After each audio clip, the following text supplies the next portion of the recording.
Tiene la palabra para informe letrado. Bien, muy rápidamente. Bueno, yo creo que estamos ante una situación que desde mi punto de vista se produce con cierta frecuencia en los partidos políticos y que solo en algunos casos hay militantes, suficientemente militantes como para considerar que hay determinadas cosas que son intolerables. En este sentido, este letrado no va a discutir la capacidad de autoorganización que tienen los partidos políticos, pero sí poner de manifiesto que no se trata de asociaciones privadas, sino que son asociaciones, y esto no es una opinión, obviamente, del letrado que está hablando, sino que es algo configurado jurisprudencialmente con el tiempo. Es decir, los partidos políticos son asociaciones con una especial naturaleza, dada la función constitucional que tienen en el propio artículo 6,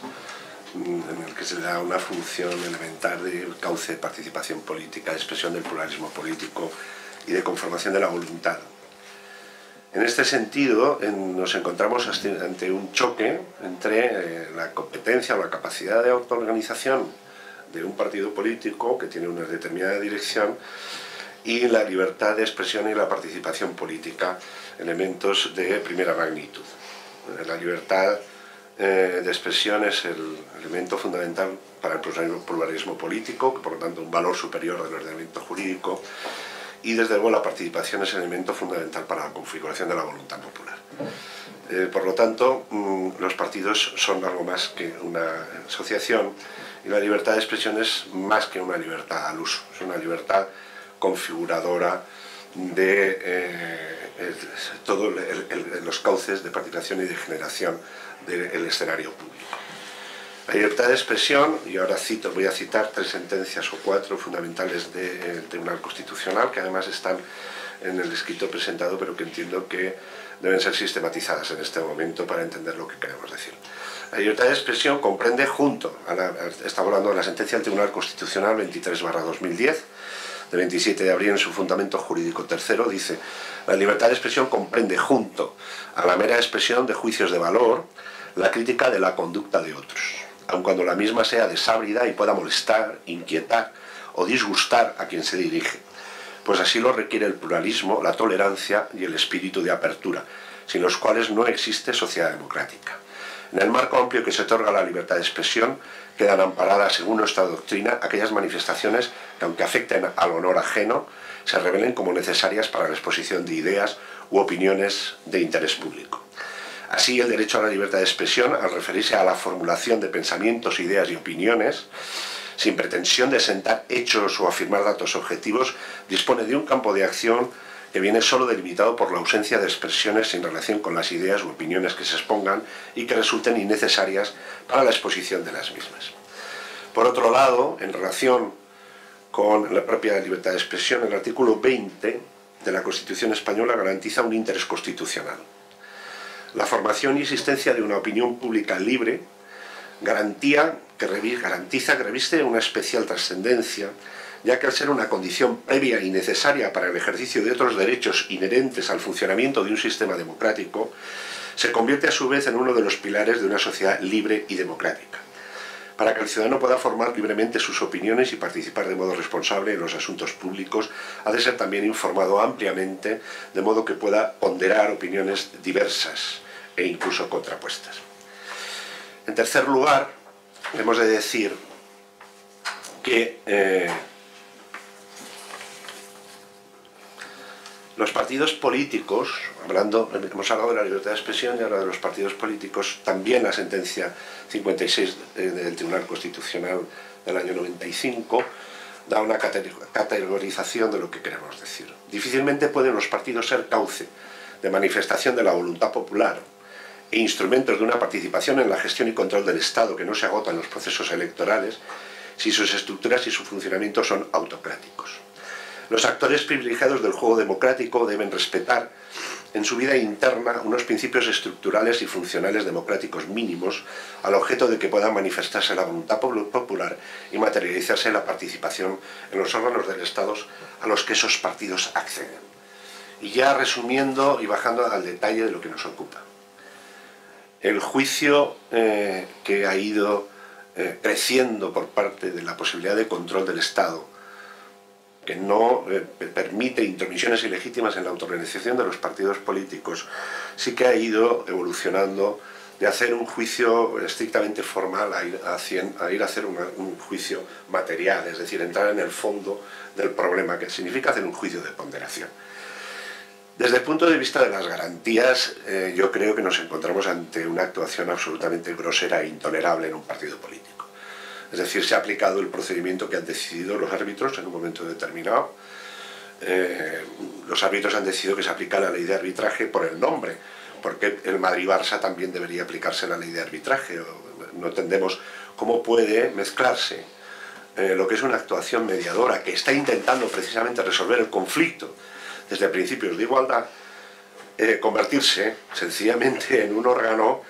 inquisidor, puesto que lo que hace es adoptar las tesis de la denuncia de una manera absolutamente acrítica, haciendo caso omiso a las propias denuncias que se proponían con propuestas, como se ha dicho por parte de uno de los intervinientes testigos, en las que había una serie de propuestas de mejora de la organización, con el hecho claro y concreto de la alteración de cualquier mecanismo de separación en lo que es la instrucción del acto y la decisión del mismo, como muy bien ha incidido la Fiscalía. Y yo quiero también ahora recomponer lo que era un discurso que no he querido utilizar, puesto que entendía que había sido la propia Ejecutiva. Lo que ya llama la atención es que el propio árbitro coordinador diga que sí que utilizaba la analogía en procedimientos sancionadores, por lo tanto saltando el sistema de legalidad y de los principios mínimos de tipicidad y que rigen en los principios de legalidad en todo aquello que sea la limitación de derechos. Es tan grosero que da un poquito de vergüenza que una organización política siga unos mecanismos de esa naturaleza. Pero es que además, y visto lo que estamos viendo que ya de por sí significa que debe ser anulada esta expulsión, estamos hablando de haber privado con un procedimiento absolutamente irregular, inquisitivo, falto de garantías, denunciado sistemáticamente por mis representados para que se les hiciera caso y no se les ha tenido en ningún momento caso. Se ha obviado que la propia organización tenía un procedimiento sancionador que era absolutamente favorable en cuanto a garantías, puesto que estaba más elaborado el de Ecofederal. Si desde el punto de vista formal no hay por dónde cogerlo, hay que bajar al punto de vista material y ver la desproporción absoluta. Los jueces han ido introduciendo los elementos de juicios de ponderación. Entonces, el propio Tribunal Constitucional dice: como síntesis de nuestra abundante doctrina, el juicio de ponderación que ha de llevarse a cabo en esta materia debe atender a los siguientes criterios y aspectos de la conducta objeto de sanción o restricción: el interés general o la relevancia pública de las manifestaciones, expresiones o ideas exteriorizadas por el afiliado. Me pregunto si hubiera ido a la prensa en cualquier momento, cualquiera de mis defendidos, la que se habría montado. Es decir, se ha hecho continuamente de manera propositiva, entendiendo que no se estaban haciendo las cosas bien, pero haciendo propuestas para que se mejoraran dentro de la propia organización. Solo se acude a Ecofederal cuando se está viendo que la comisión de arbitraje no es más que un bluff, en donde las recusaciones no han sido admitidas, en donde hay relaciones personales, intereses personales y por lo tanto una auténtica falta de imparcialidad.